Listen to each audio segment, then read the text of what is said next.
दुसऱ्या दिवशी दुपारचं पुराण श्रवण झाल्यावर पेशवे पर्वतीवर जाण्यासाठी सिद्ध झाले. बरोबर त्रिंबकजी डेंगळे, बापू गोखले, गणपतराव पानसे ही सरदार मंडळी आणि अय्या शास्त्री, द्रविड शास्त्री, सुबाराव शास्त्री, गोपीनाथ भट, कर्वे, उपाध्ये अशी शास्त्री पंडित पण होती. श्रीमंत सहजा घोड्यावरून जात नसत, पण आज खाशा स्वाऱ्या घोड्यावरून जाणार होत्या. म्हणून शास्त्री मंडळी आणि कारभारी सदाशिवभाऊ माणकेश्वर यांनी पालखीतून पुढे जाऊन पर्वतीच्या पायथ्याशी थांबावं असं ठरलं. त्याप्रमाणे ती मंडळी रवाना झाली. शनिवार वाड्याच्या बाहेर दोन पांढरे शुभ्र उंच घोडे सजवून मोत्तद्दार त्यांना धरून उभे होते. घोड्यांच्या गळ्यात सोन्याच्या कैऱ्यांच्या माळा होत्या. आवळीतून सोन्याच्या तारा सोडून त्या सजवल्या होत्या. खोगीरावर लाल भडक गालीच्या आवळून बांधला होता. खोगीरापासून शेवटपर्यंत चांदीच्या साखळ्यांमधून सोन्याच्या मुद्या बसवल्या होत्या. प्रत्येक मुदीवर एक एक चमकदार खडा बसवला होता. श्रीमंतांनी मशरूचा तुंबा आणि किनखापी अंगरखा घातला होता. वर कुसुंबी रंगाची पगडी होती. पगडीत शिरपेच आणि गळ्यात रत्नजडित हार होता. वाराणसीबाईंनी खास स्वारीचा पोशाख केला होता. पायात किनखापी विजार, अंगात छिटी अंगरखा आणि वर मखमली टोपी घालून अंगावरून त्यांनी भरजरी शेला ओढून घेतला होता. थोरल्या वाड्याच्या दिल्ली दरवाजातून श्रीमंत आणि बाईसाहेब बाहेर पडताच शिंगांची तुतारी झाली. दोन्ही खाशा स्वाऱ्या चपळाळनं आपल्या घोड्यांवर स्वार झाल्या. गुजरातीचे 200 स्वार पुढे चालले होते. त्यामागून उष्टरखान्याची 10 उंटांची तुकडी होती. त्यांच्या मागं खाशे, खाशांच्या मागं 2 हुजरे आणि 2 कुळंबिणी घोड्यावर आणि त्या मागं इतर मंडळी. पिछाडीला 50 स्वारांची तुकडी होती. शुक्रवारातून तोफखान्यावरून हिराबागेला वळसा घालून स्वारी पर्वतीला जाणार होती. रस्त्याच्या दुतर्फा पाहायला लोकांची गर्दी झाली होती. रस्त्यावर जणू सारं पुणं लोटलं होतं. शुक्रवारात पांचांच्या तोफखान्याजवळ स्वारी थोडा वेळ थांबली. त्रिंबकजी, तोफखान्यात किती नवीन तोफा होतायला सांगितल्यात पांचांना? त्रिंबकजीला बोलून श्रीमंतांनी विचारलं. 50 मोठ्या आणि 20 लहान श्रीमंत. त्रिंबकजीनं उत्तर दिलं. तेवढ्यात पानसेही श्रीमंतांजवळ आले. काळ्या हौदापासून नागझरीपर्यंत पांचांच्या तोफखान्याचा पसारा होता.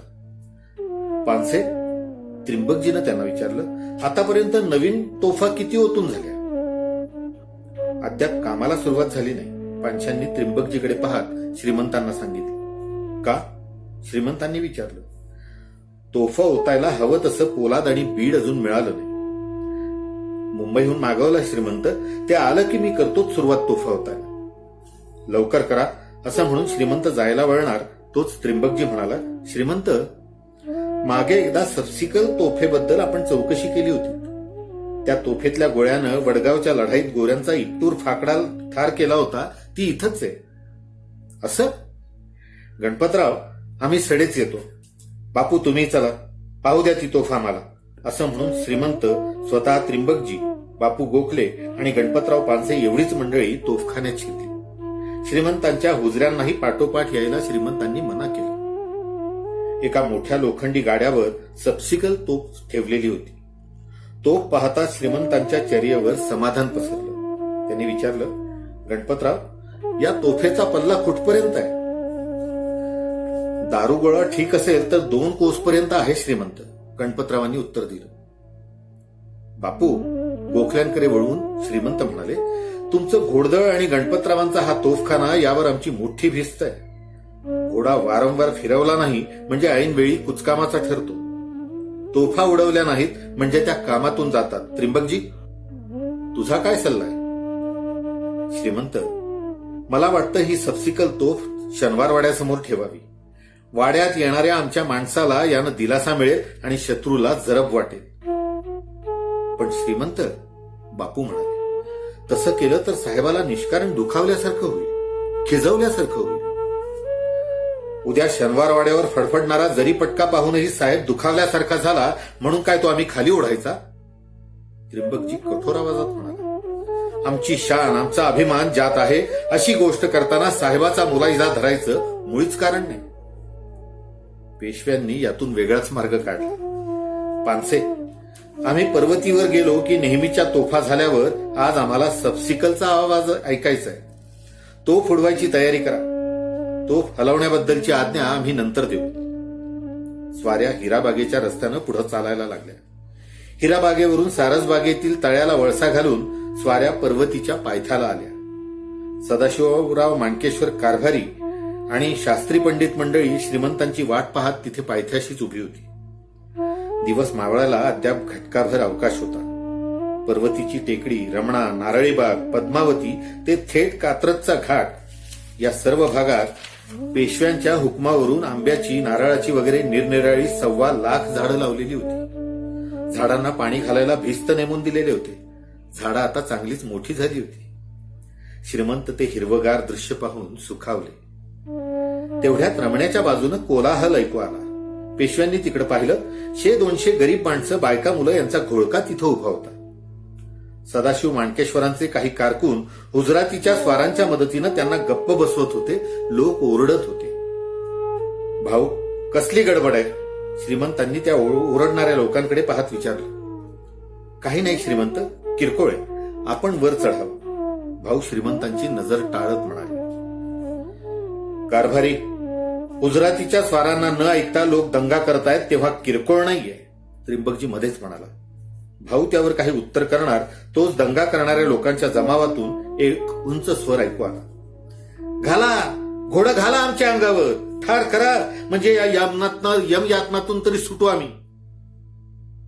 वाराणसीबाईंचं लक्ष या वेळ पावेतो त्या कोलाहलाकडे गेलंच होतं. त्या गर्दीत काही बायकाही हातवारे करत होत्या. तिकडे पाहून त्या म्हणाल्या, त्या लोकांना आम्हाला काहीतरी सांगायचंय. पेशव्यांनी थोडा वेळ थांबून ऐकलं पाहिजे. त्रिंबकजी इशारात करताच हुजरातीच्या स्वारांनी त्या लोकांची वाट मोकळी केली. त्याबरोबर धावत पळत ते लोक पेशवे उभे होते तिथं आले. त्यापैकी बहुतेकांचे चेहरे उन्हानं काळवंडून गेले होते. डोळे खोल गेले होते. पोट खपाटीला गेलं होतं. अंगावरच्या कपड्यांच्या नुसत्या चिंध्या झाल्या होत्या. काही लोकांच्या अंगावर तर लज्जा रक्षणार्थ फक्त लंगोटीच होती. बायकांची परिस्थिती त्याहूनही वाईट. त्यांच्या अंगावरची लक्तरं लज्जा राखायलाही अपुरी पडत होती. त्यातील तरुण बाया पेशव्यांच्या समोरच पण तोंड फिरवून उभ्या राहिल्या. त्या लोकांपैकी ज्याच्या डोक्यावर चिंध्यांचं गाठोडं पागोटं म्हणून होतं त्यानं पेशव्यांच्या घोड्यासमोर साष्टांग नमस्कार घातला. तो उठल्यावर पेशव्यांनी विचारलं, काय गडबड आहे? महाराज, मी रायाजी पाटील, बारागाव नांदूरचा. तो माणूस हात जोडून पेशव्यांना म्हणाला. आणि ही समधी लोक माझे गावकरी आहेत. काय म्हणणं आहे? काय नाही महाराज, परवानगी मागाय आलो. कसली परवानगी? गाव सोडून जायची, गाव उजाड करायची. का? कुणाचा उपद्रव आहे का? महाराज, लोक पार नागावलीत. खायला गवताची काडी बी गावात राहिली नाही. उपास पडून कित्येक टाचा घासून जागच्या जाग मिली. त्यासनी उचलून पुराया बी लोकांच्या ताकद नाही राहिली. तेव्हा श्रीमंतांचं दर्शन घ्यावं आणि देवबुद्धी देईल तिकडे जावं असं ठरवून ही माणसं आल्यात. अरे पण झालं काय एकाएकी तुम्हाला? पेशवे आवाज चढवून म्हणाले. या वर्षी पाऊस पाणी तर वेळच्या वेळी पडला. तुमच्या शिवारात आमची कुरणं आहे, तिथं हत्ती दिसत नाही असं गवत यंदा आलं होतं. मग तुमची अशी दैना का झाली? गोऱ्या सोजिरानं पाक लुटून नेलं सरकार. गर्दीतून पोरगेल असा दिसणारा एक तरुण पुढे येऊन म्हणाला. श्रीमंत, मी सगळी नीट चौकशी करून बंदोबस्त करतो. आपल्या संध्येची वेळ होत आली. आपण वर पर्वतीवर जाऊ. सदाशिव माणकेश्वर कारभारी अदबीनं पेशव्यांना म्हणाले. कारभारी, तुमची ती कुवत असती तर या लोकांची ही दशा झाली नसती. वाराणसीबाई साहेबांनी भाऊंना परस्पर गप्प बसवलं. खाली या लोकांचा असा आक्रोश चाललेला असता पेशव्यांनी वर संध्या करीत बसावं असं कसं सांगता तुम्ही? त्रिंबकजी, या लोकांची काय तक्रार आहे ते विचारा बरं त्यांना. रायाजी पाटील, त्रिंबकजीनं त्या वृद्ध गृहस्थाला विचारलं. गोऱ्या लोकांनी तुम्हाला काय त्रास दिला तो पेशवे सरकारांना नीट सांगा. सरकार, पाटील म्हणाला, घोड नदीला गोऱ्या लोकांच्या पलटणी आहेत. तिथून गोरे सोजीर लोक आणि पठाण लोक हमेशा आमच्या गावाला येऊन भारी उपद्रव देतात. कुर्णातल्या गावतात 10,000 जनावर 4 महिने त्यांनी चारलं. तिथं झाडाला पान शिल्लक ठेवलं नाही. आमची गुरं चाऱ्या वाचून दावणीलाच मडून पडली. आम्ही का म्हणून विचारलं तर साऱ्या गावकऱ्यांना झोडपून काढलं. कुणाचा पाय मोडला तर कुणाचं डोकं फोडलं. आणि मग एक दिवस येऊन आम्हीच आगळीक केली असं म्हणून पाक सारं गाव धुवून नेलं गोऱ्या लोकांनी. भांडी कुंडी धान्य धुन्य धडूत कामरून सारं नेलं, एक काडी बी माग ठेवली नाही सरकार. डोक्याच्या केसांचा पांढरा कापूस झालेली एक जख्ख म्हातारी तोंड फिरवून उभ्या राहिलेल्या एका 18-20 वर्षाच्या मुलीजवळ जाऊन उभी राहिली. डोळ्यांवर हात धरून पेशव्यांकडे पाहत ऐकत होती. तिच्या कमरेला फाटकं वस्त्र गुंडाळलेलं होतं. मुलीनं हातभर लुगड्याचा धडपा कसा तरी कमरेला अडकवून ठेवला होता. वरच्या भागाला तिचे हातच झाकण्याची व्यर्थ धडपड करत होते. तिरमिरी सरशी म्हातारी तिथून तरातरा निघाली. तिनं त्या मुलीचा दंड धरून खसकन तिला फिरवलं आणि तिला दरादरा ओढत वाराणसीबाईंसमोर नेऊन घोड्याच्या पुढ्यात दांडकन आदळलं. समोर पेशवे, सरदार, दरकदार अशी मंडळी पाहून ती मुलगी लाजेनं मेल्याहून मेल्यासारखी झाली. ती वाराणसीबाई साहेबांसमोर पडली, ती उठलीच नाही. लाजेनं आणि दुःखानं ढसाढसा रडत तिनं खालच्या फोपाट्यात तोंड घुसवलं. राजा नव्हर तू बाबा, म्हातारी पेशव्यांकडे पाहत कडाडली. तिनं डोळे गरागरा फिरवले. चांगलं परजेला सांभाळलंस.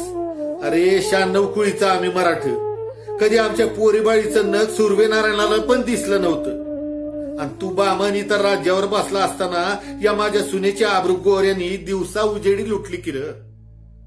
कुठं तुझी हत्यारं गेली होती, कुठं तुझं शिपाई प्याद होतं. आम्ही तर ठार बुडालो. आता पोरीच्या अंगावरचं हे राहिलेले धडूतही घे आणि मिरव उभ्या पृथ्वीवर मी राजा म्हणून. असं म्हणून कुणी आवरायच्या आत म्हातारी विजेच्या चपळाईनं खाली वाकली. खाली तोंड घालून हुंदके देणाऱ्या आपल्या सुनेच्या अंगावरचं एकमेव वस्त्र तिनं खासकन ओढलं आणि भरकन ते पेशव्यांच्या अंगावर भिरकावलं. काय होतंय हे क्षणभर कुणालाच उमगलं नाही. वाराणसीबाई साहेबांनी आपल्या अंगाभोवती लपेटलेला भरजरी शेला चटकन अंगावरून काढला आणि त्या मुलीच्या अंगावर फेकला. जवळचा स्वार तलवार उचलून म्हातारीच्या अंगावर धावला. इतक्यात वाराणसीबाई साहेबांनी घोड्यावरून उडी टाकली. म्हातारी आणि स्वार यांच्यामध्ये त्या उभ्या राहिल्या. बरोबरची सरदार मंडळी भयचकित होऊन पाहत राहिली. सदाशिव भाऊ माणकेश्वर कारभारी त्यांना कापरं भरलं. त्यांच्या तोडून शब्द फुटेना. पेशव्यांच्या अंगावर म्हातारीनं फेकलेला धडपा धुळीनं माखलेला होता. पेशव्यांचा किनखापी अंगरखा धुळीनं भरून गेला. त्यांनी तो धडपा ओढून बाजूला करण्याचा प्रयत्न केला. त्यांच्या पगडीत खोवलेला शिरपेच त्यात अडकून तो खाली पडला. सेवक धावले. पेशवे संतापानं लाल झाले. कोण आहे रे तिकडे? या थेरडीला जेरबंद करून द्या कोठडीत टाकून. हिची वटवट करणारी जीभ त्याशिवाय लुळी पडणार नाही. 2 स्वार धावले.